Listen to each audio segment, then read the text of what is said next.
Sar Jawahar, reference Vande Mataram.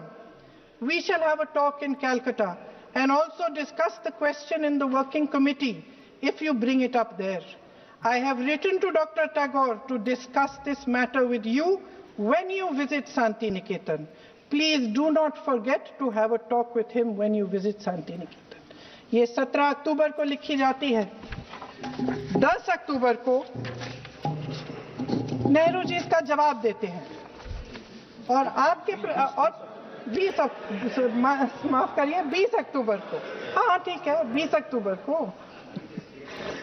अक्टूबर को नेहरू जी इसका जवाब देते हैं।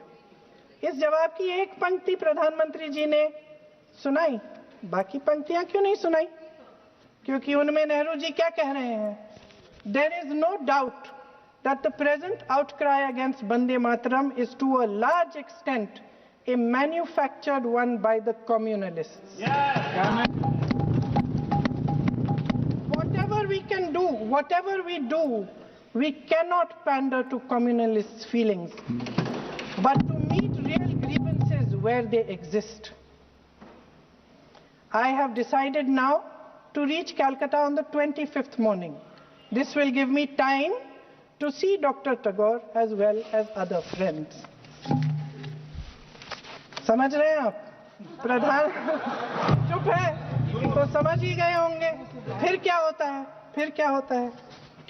फिर नेहरू जी कलकत्ता जाते हैं और गुरुदेव जी से मिलते हैं और उसके अगले दिन गुरुदेव जी एक चिट्ठी लिखते हैं जिसमें वो लिखते हैं, अंग्रेजी में चिट्ठी है, उसका एक अंश मैं आपको हिंदी में बता देती हूँ, जिसमें गुरुदेव जी कहते हैं कि जो 2 अंतरे हमेशा गाए जाते थे उनका महत्व इतना गहरा था कि उस हिस्से को कविता के शेष हिस्से तथा पुस्तक के उन अंशों से अलग करने में उन्हें कोई कठिनाई नहीं थी।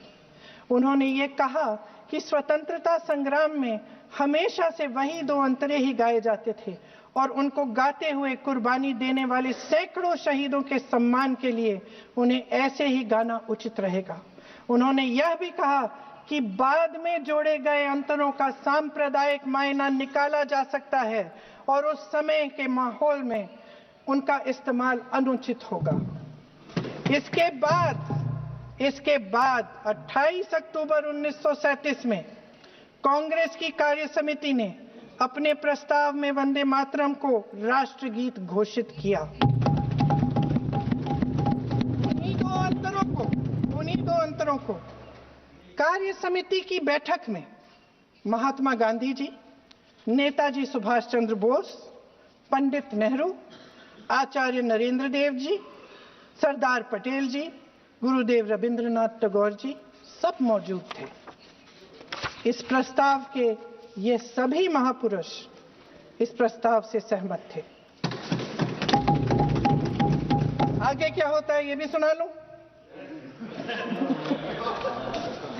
भारत की आजादी के बाद जब इसी गीत के इन्हीं 2 अंतरों को 1950 में डॉक्टर राजेंद्र प्रसाद जी ने संविधान समिति में भारत का राष्ट्रगीत घोषित किया, तब लगभग यही महापुरुष मौजूद थे। इनके साथ साथ B.R. अम्बेडकर जी भी सभा में थे और इनके साथ साथ मेरे सत्ता पक्ष के साथियों के नेता श्री श्यामा प्रसाद मुखर्जी भी मौजूद थे।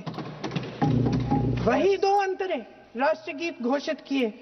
किसी ने कोई आपत्ति जारी नहीं की, कोई आपत्ति नहीं जताई। वैसे इन तथ्यों के साथ जुड़ा एक और तथ्य भी है जो मैं यहाँ पे आपके सामने रखना चाहती हूँ।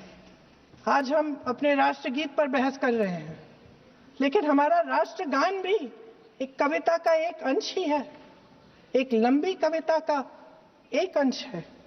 और इन दोनों राष्ट्रगीत और राष्ट्रगान के अंश को चुनने में सबसे बड़ी भूमिका गुरुदेव रविंद्रनाथ टैगोर की थी।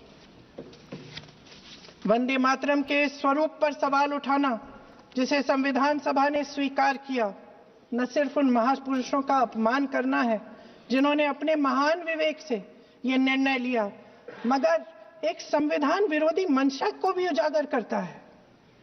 क्या सत्ता पक्ष के हमारे साथी इतने अहंकारी हो गए हैं कि अपने आप को महात्मा गांधी जी से, रविंद्रनाथ टैगोर जी से, राजेंद्र प्रसाद जी से, बाबा साहब अम्बेडकर जी से, मौलाना आजाद जी से, सरदार पटेल जी से, सुभाष चंद्र बोस जी से बड़ा समझने लग गए हैं।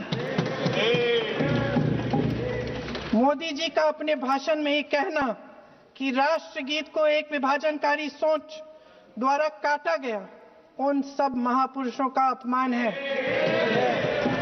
जिन्होंने अपना पूरा जीवन इस देश की आजादी की लड़ाई में झोंक दिया।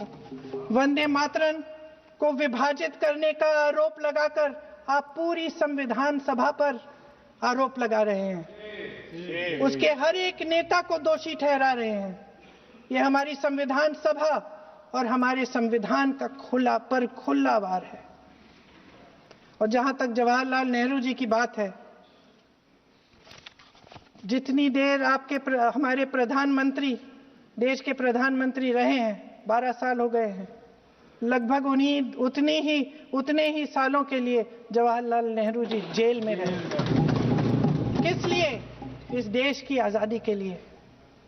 उसके बाद 17 साल के लिए प्रधानमंत्री रहे।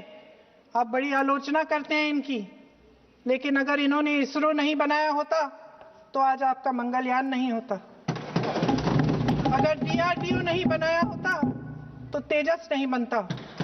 अगर IIT और IIM नहीं बनाए होते तो हम आज IT में आगे नहीं होते। अगर एम्स नहीं बनाया होता तो हम कोरोना की जब बड़ी चुनौती का सामना कैसे करते? हाँ, कोई कुछ भी। इसका मतलब है इस मुद्दे का जवाब नहीं है आपके पास। अगर इन्होंने BHEL, गेल, सेल, भाखड़ा नंगल ये सब नहीं बनाया होता जो आप सब बेच रहे हैं, तो ये विकसित भारत कैसे बनता? और मत कहिए बाकी। पंडित जवाहरलाल नेहरू इस देश के लिए जिए। सुन लीजिए, बाकी भी बेच देंगे। पंडित जवाहरलाल नेहरू इस देश के लिए जिए और देश की सेवा करते करते उन्होंने दम तोड़ा। फिर भी सुन लीजिए, मेरी एक सलाह ले लीजिए। सर, मैं आपको आपके माध्यम से सलाह दे रहे हैं, हम छोड़ना नहीं। सर, मैं आपके माध्यम से एक सलाह दे देती हूँ। हमारे प्रधानमंत्री महोदय 12 सालों से इस सदन में हैं, मैं मात्र 12 महीनों से हूँ। फिर भी छोटी सी सलाह है। उन्होंने अभी हाल ही में चुनाव था, कुछ महीनों पहले उन्होंने एक सूची निकाली थी कि विपक्षी दलों ने और विपक्ष के नेताओं ने कितने अपमान किए हैं इनके, और उसमें शायद 90-99 ऐसे उन्होंने अपमानों की सूची बनाई थी। तो मैं उनको एक छोटी सलाह देना चाहती हूँ कि नेहरू जी से जितनी भी शिकायतें हैं, जितनी भी गलतियां उन्होंने की आपके जहन में, जितनी भी गालियां देनी है, जितना भी अपमान करना है, उसकी भी एक सूची बना दीजिए। नहीं, बात खत्म नहीं है। 999 अपमान, 9,999 अपमान, सूची बना दीजिए और फिर हम एक समय निर्धारित करते हैं। जैसे हमने 10 घंटे आज वंदे मातरम पर हमने बहस किया है ना, उस तरह से हम अध्यक्ष महोदय जी से पूछेंगे, एक समय निर्धारित करेंगे, 10 घंटे, 20 घंटे, 40 घंटे, जितने घंटों में आपकी ये शिकायत पूरी हो जाए, माननीय सदस्य, आप शांत हो जाए और हम बहस कर लेंगे। लेकिन इस सदन का कीमती समय, जिसके लिए हमें यहाँ पे जनता ने भेजा है, जैसे हमें जनता की समस्याओं को हल करने के लिए चर्चा करनी चाहिए, इस्तेमाल करना चाहिए, उसको इसी के लिए इस्तेमाल करिए। उसके बाद जैसे अंग्रेजी में कहते हैं ना, जैसे अंग्रेजी में कहते हैं कि once and for all let's close the chapter। Close कर लीजिए।